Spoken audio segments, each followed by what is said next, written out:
पाकिस्तान में जाफर एक्सप्रेस में ब्लास्ट धमाके के बाद ट्रेन के 4 डिब्बे पटरी से उतरे, तस्वीरें आई सामने।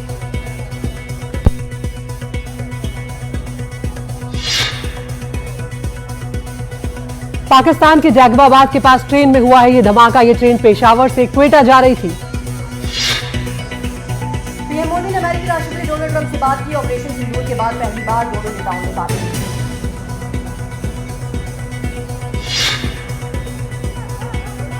22 अप्रैल को पहलगाम में हुए आतंकी हमले को लेकर राष्ट्रपति ट्रंप ने प्रधानमंत्री नरेंद्र मोदी से संवेदना जाहिर की है।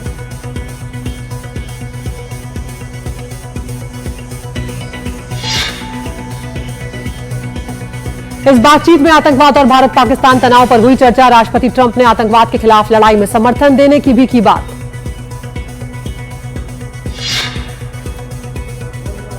प्रधानमंत्री ने राष्ट्रपति ट्रंप से बातचीत के दौरान कहा, पाकिस्तान पर मध्यस्थता ना स्वीकारा है और ना ही आगे स्वीकार करेंगे।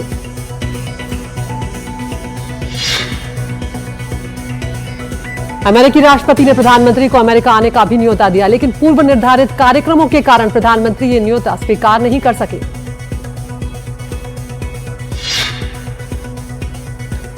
पीएम मोदी ने क्वाड की अगली बैठक के लिए डोनाल्ड ट्रंप को भारत आने का न्योता दिया है, जिसे राष्ट्रपति ट्रंप ने स्वीकार करते हुए कहा कि वो भारत आने के लिए उत्सुक हैं। आज व्हाइट हाउस में राष्ट्रपति ट्रंप से पाकिस्तान के आर्मी चीफ आसिम मुनीर की होगी मुलाकात। कांग्रेस नेता जयराम रमेश ने ट्रंप और पाकिस्तानी सेना प्रमुख की मुलाकात को लेकर कहा है कि क्या ट्रंप ने इसके लिए G7 शिखर सम्मेलन को बीच में छोड़ा और नरेंद्र मोदी को गले लगाने से मना कर दिया।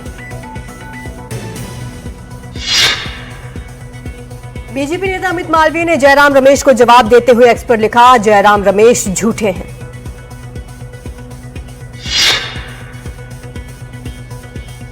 दिल्ली के क्लासरूम निर्माण घोटाले को लेकर ईडी 37 ठिकानों पर छापेमारी कर रही है। इस मामले में एसीबी सत्येंद्र जैन से पूछताछ कर चुकी है।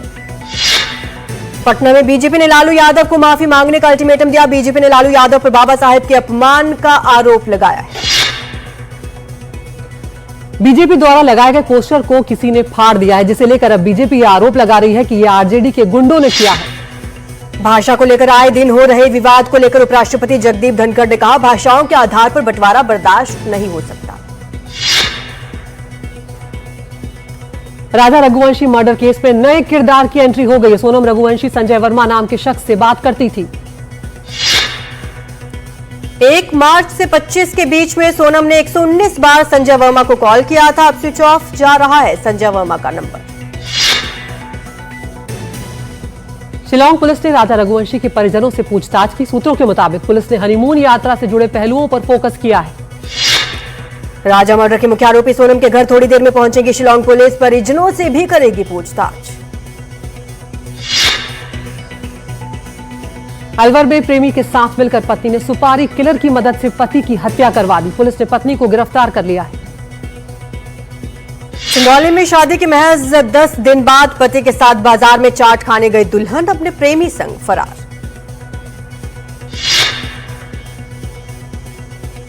मेघालय में अब सभी होटल लॉज को अपने मेहमानों का विवरण मेघालय पर्यटन ऐप पर दर्ज करना होगा। मेघालय में पर्यटकों को किसी भी दोपहिया या निजी वाहन को किराए पर देने पर पूर्ण प्रतिबंध लगा दिया गया है। हरिद्वार में एक पटाखा फैक्ट्री में जोरदार धमाका हुआ है। हादसे में 2 लोग गंभीर रूप से घायल हो गए और लाखों का सामान जलकर खाक हो गया। गुजरात के बोटाद में 9 लोगों को ले जा रही कार भारी बारिश के कारण नदी में बही। 4 लोगों की मौत, 2 लोगों को बचा लिया गया। बाकी के 3 लोगों को तलाश करने की कोशिश। आगरा के शाहदरा चुंगी फ्लाईओवर पर एक पिकअप वैन हादसे का शिकार हो गई। इस दुर्घटना में 4 लोगों की जान चली गई है और एक व्यक्ति घायल हो गया है। बुलंदशहर में कार दुर्घटना में 5 लोगों की मौत हो गई। इस घटना में एक व्यक्ति घायल हुआ है। वाराणसी में नशे में धुत एक कार चालक ने सड़क पर जमकर उत्पात मचाया। पुलिस ने आरोपी चालक को अब हिरासत में ले लिया है।